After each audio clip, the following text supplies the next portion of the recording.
விடிய ஆட்சியில் ஆவின் நிர்வாகத்தின் புதிய உத்தரவால் தங்களது வாழ்வாதாரம் பாதிக்கப்பட்டு வருவதாக கூறி சென்னையில் பால் முகவர்கள் சாலை மறியலில் ஈடுபட்டதால் பரபரப்பு ஏற்பட்டது. ஆவின் நிர்வாகம் புதிய உத்தரவு ஒன்றை பிறப்பித்துள்ளது. அதில் வீடுகளுக்கு பால் விநியோகம் செய்யும் முகவர்கள் கண்டிப்பாக ஒவ்வொரு பால் அட்டைக்கும் ஆதார் அட்டை உள்ளிட்ட ஆவணங்களை ஆன்லைனில் சமர்ப்பிக்க வேண்டும் என ஆவின் உத்தரவிட்டுள்ளதால் பால் முகவர்கள் அதிருப்தி அடைந்துள்ளனர். இதனால் தங்களது வாழ்வாதாரம் பாதிக்கப்படுவதாகவும் முதியோர், மாற்றுத்திறனாளிகள் நேரடியாக பால் வாங்க முடியாமல் தவிப்பதாகவும் குற்றம் சாட்டிய பால் விற்பனையாளர்கள் ஆவின் நிர்வாகத்தின் புதிய உத்தரவை கண்டித்து சென்னை புரசைவாக்கத்தில் உள்ள அழகப்பா சாலையில் சாலை மறியலில் ஈடுபட்டனர்.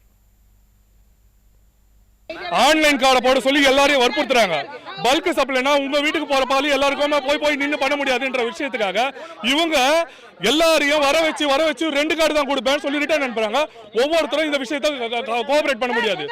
எல்லாருக்கும் அடிக்குது. ஒருத்தர் நிறுத்தி வச்சிருக்காங்க. எல்லாருக்கும் பண்ணி நிற்கிறாங்க. இது யாருக்குமே இந்த 9ஆம் தேதி சடனா எந்தவித இன்ஃபார்மும் இல்லாம ஆவின் பால் எந்தவித இன்ஃபார்மும் இல்லாம அவங்களே டைரக்டா பண்றாங்க. ₹1 கிடைக்கும் ஒரு பாலில் நாங்கள் விற்றா கொண்டா எங்களுக்கு இந்த மாதிரி வாழ்வாதாரத்தையே நீங்கள் மோசம் பண்ணுற மாதிரி இருந்து ஆவின் நிறுவனம் இந்த மாதிரி பண்ணுது. இப்போ ஆவினில் என்ன சொல்கிறாங்க, இப்போ ஆன்லைன் சட்டம், ஆன்லைனில் தான் பேமெண்ட், ஆன்லைனே எங்களுக்கு தேவையில்லை சார். விஐபி இருக்காங்க, 89 வயசு 80 வயசுக்கு மேலே ரிட்டைர்மெண்ட் ஆளுங்க இருக்காங்க. அவங்களாம் எப்படி சார் நேராக கார்டு போட முடியும்? அவங்களால என்ன சார் பண்ண முடியும் சொல்லு? இவங்களுக்கெல்லாம் ஏடிஎம் கார்டும் இல்லை, ஒன்றும் இல்லை. அவங்களாம் எப்படி சார் ஆன்லைனில் பண்ண முடியும்? இது அடிப்பட்ட மக்களுக்காக அரசாங்கம் நடக்குதா, இல்லைன்னா மேல் இடத்துல இருக்கவங்களுக்கு ஆன்லைனில் பண்ணுறவங்களுக்கு மட்டும்தான்? ஆவின் தான் சார்.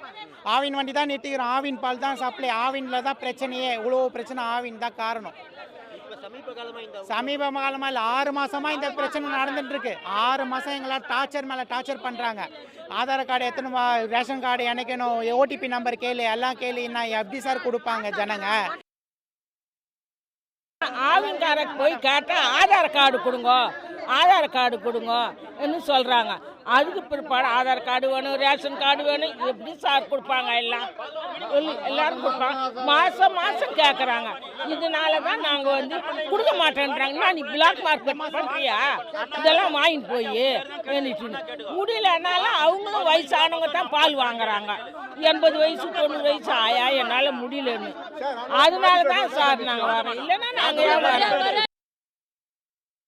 இப்போ இவங்க பிரச்சனையினால பால் இவ்வளோ நேரம் இறக்காமல் இருக்காங்க. இது நேரம் தள்ளி இறக்குனா எங்களால் விற்க முடியாது, போனால் லாஸ் ஆகும். இவங்க பிரச்சனையை உடனடியாக பேசி தீர்த்து எங்களுக்கு உடனே பால் இறக்கணும். பால் இறக்கலைன்னா எங்களுக்கு கேஷ் சேல்ஸ் கொடுத்து வாங்குகிற பொதுமக்கள் பாதிச்சுன்னு இருக்காங்க. இவங்க பிரச்சனைக்கு ஏதாவது ஒரு நல்ல தீர்வு உடனடியாக நீங்கள் ஏற்பாடு பண்ணணும். பப்ளிக் எங்ககிட்ட கேஷ் வாங்கி பப்ளிக் எஃபெக்ட் ஆகுறாங்க. இதுக்கு ஒரு நல்ல முடிவை உடனடியாக எடுக்கணும்.